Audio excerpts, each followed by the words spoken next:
Hello दोस्त, आपका हमारे चैनल में स्वागत है।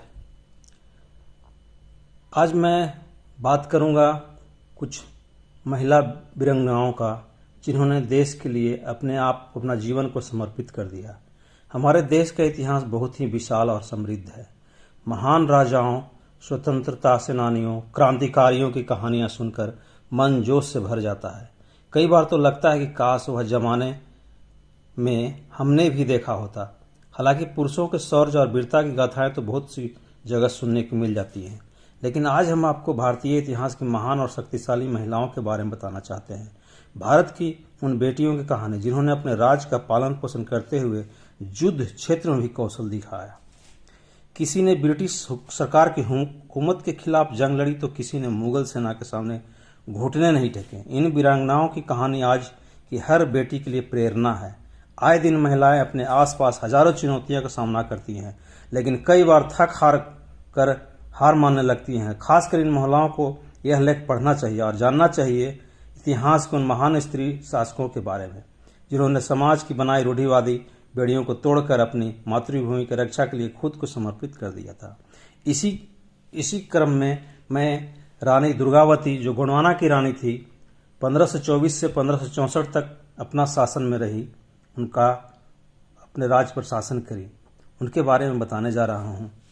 5 अक्टूबर 1524 को उत्तर प्रदेश के बांदा जिले में कालिंजर के राजा कीर्ति सिंह चंदेल के घर दुर्गा अष्टमी के दिन एक बेटी का जन्म हुआ, जिसका नाम रखा गया दुर्गावती। दुर्गावती बचपन से ही अस्त्र शस्त्र विद्या में रुचि रखती थी। उन्होंने घुड़सवारी, तीरंदाजी, तलवारबाजी जैसे युद्ध कलाओं में महारत हासिल की हुई थी।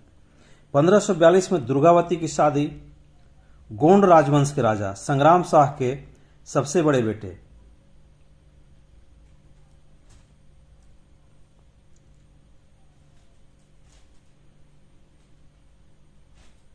दलपत शाह के साथ हुई।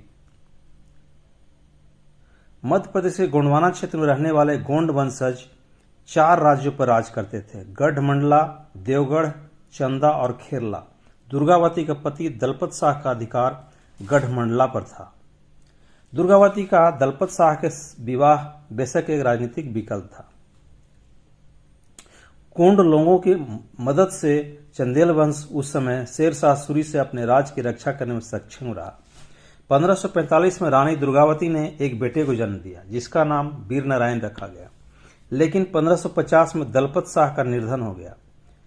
दलपत शाह की मृत्यु पर दुर्गावती का बेटा नारायण सिर्फ 5 साल का ही था। ऐसे में सवाल था कि राज का क्या होगा, अंग्रेज इस पर कब्जा कर लेगा कि क्या होगा। फिर भी लेकिन यही वह समय था जब दुर्गावती ने केवल एक रानी बल्कि बेहतरीन शासक के रूप में उभरी। उन्होंने अपने बेटे को सिंहासन में बिठाया, खुद गोंडवाना की बागडोर अपने हाथों में ले ली। उन्होंने अपने शासन के दौरान अनेक मठ, कुएं, बावड़ी और धर्मशालाएं बनवाई।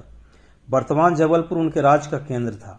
उन्होंने अपनी दासी के नाम पर चेरी ताल, अपने नाम पर रानी ताल और अपने विश्वस्त दीवान आधार सिंह के नाम पर आधार ताल बनाया था। 1564 में मुगलों ने गोंडवाना पर हमला बोल दिया। इस युद्ध में रानी दुर्गावती ने खुद सेना का मोर्चा संभाला। हालांकि उनकी सेना छोटी थी, लेकिन दुर्गावती की युद्ध शैली ने मुगलों को भी चौंका दिया। उन्होंने अपनी सेना की कुछ टुकड़ियों को जंगल में छिपा दिया और बाकी को अपने साथ लेकर चल पड़ी। जब मुगलों ने हमला किया और उसे लगा कि रानी की सेना हार गई है, तभी छिपी हुई सेना ने तीर बरसाना शुरू कर दिया और उसे पीछे हटना पड़ा। कहा जाता है इस युद्ध के बाद भी 3 बार रानी दुर्गावती और उनके बेटे वीर नारायण ने मुगल सेना का सामना किया और उन्हें हराया भी। लेकिन जब वीर नारायण बुरी तरह से घायल हो गए तो रानी ने उसे सुरक्षित स्थान पर पहुंचा दिया और स्वयं युद्ध को संभाला। रानी दुर्गावती के पास केवल 300 सैनिक बचे थे।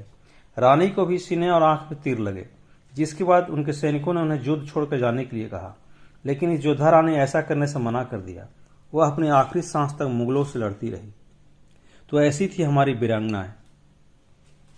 तो आपको कैसा लगा ये वीडियो देख सब्सक्राइब कर और कमेंट कर हमको जरूर बताने का कृपया कष्ट करेंगे, ताकि आगे मैं आप लोग के बीच इस तरह के वीडियो लाता रहूं।